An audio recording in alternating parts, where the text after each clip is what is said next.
Hey, everybody, I'm Dr. Seth, psychologist. I want to take a minute and talk today a little bit about ADHD, specifically adult ADHD, and some of the negative ways that it can make relationships more difficult, romantic relationships, I'm talking about. All right, here's the thing. You've got somebody who has ADHD, and a lot of times, because of the disorder, it is more difficult for them to pay consistent attention. Concentration is often difficult.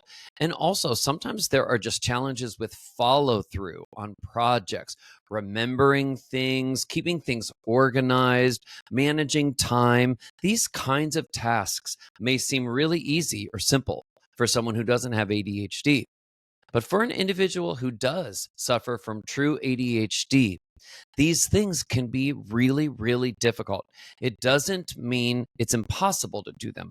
People with ADHD can learn effectively to do a lot of these things. It just is more difficult. They have to be a lot more disciplined and work harder to be able to do things that to others may just seem very simple.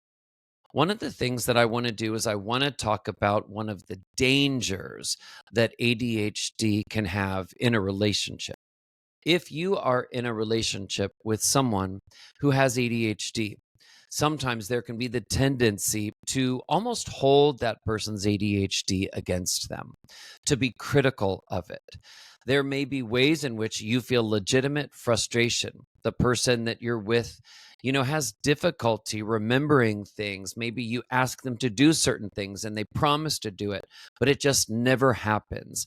Maybe sometimes you feel like you're out with them or you're talking to them and maybe you're telling them something important, confiding in them. And maybe you feel like they're only kind of half present. A lot of these frustrations are really totally legitimate. But here's where the problem can come in.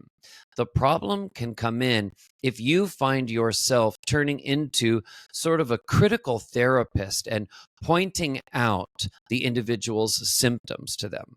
I can tell you, as a psychologist of over 20 years, I find that one of the quickest and most effective ways people really hurt their relationship is when they start playing therapist or shrink with each other.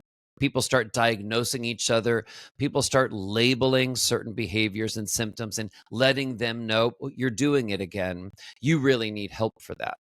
The way sometimes we can talk to our partners in relationships actually isn't helpful. It comes across as pejorative or even superior. Sometimes that may not be one's intention to come across as if they feel superior to others. Why can't you manage this? Why can't you deal with it? Why are the littlest things a big deal for you?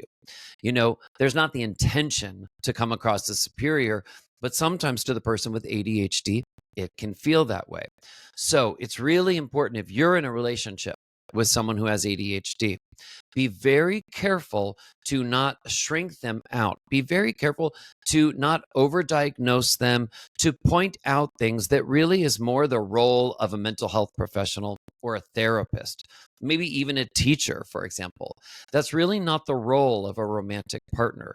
Now, what you can do if you feel genuine frustration, if you feel like your partner's ADHD is really having a negative effect on you and your partner isn't actively working on it, that's fair and valid. You can talk to them. You can focus on how it's impacting you. You can say, "Hey, listen," rather than diagnose them and say, "You're doing this, you're doing that." You can say, "Sometimes I'm feeling like you're not as present as I wish you could.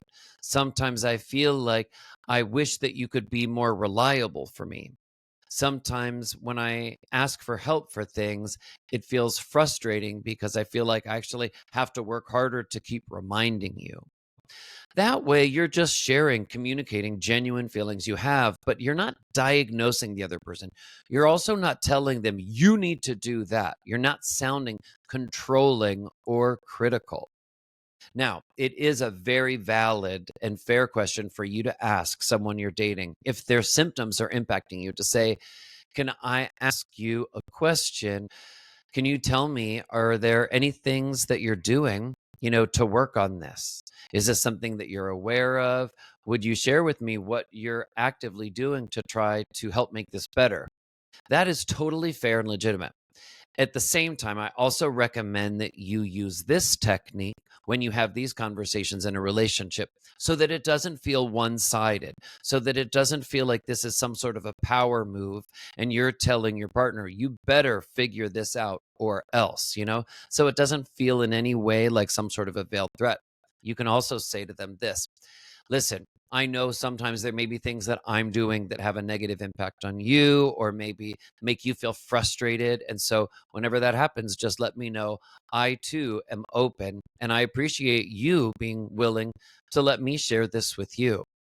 Here's the sort of bottom line, the overall picture when we talk about this. When you engage in behavior like this in a relationship, you are acting like an adult. And this is par for the course for adult relationships, that a good, healthy adult relationship involves good, open communication. That also doesn't mean that we always like the things that our partner is going to tell us. Sometimes, in fact, we might feel hurt. Maybe we even feel frustrated or a little angry. In that moment, whenever you get feedback that you don't like, one reminder is you don't have to react to the feedback in that moment. You can say this: well, let me take a minute and kind of sit with that and think about it so I can actually really digest it. Okay. These are some helpful tips, I hope. And you can also check out a couple of my other videos on ADHD and the unique way that it can impact relationships here on my YouTube channel, Dr. Seth Psychologist.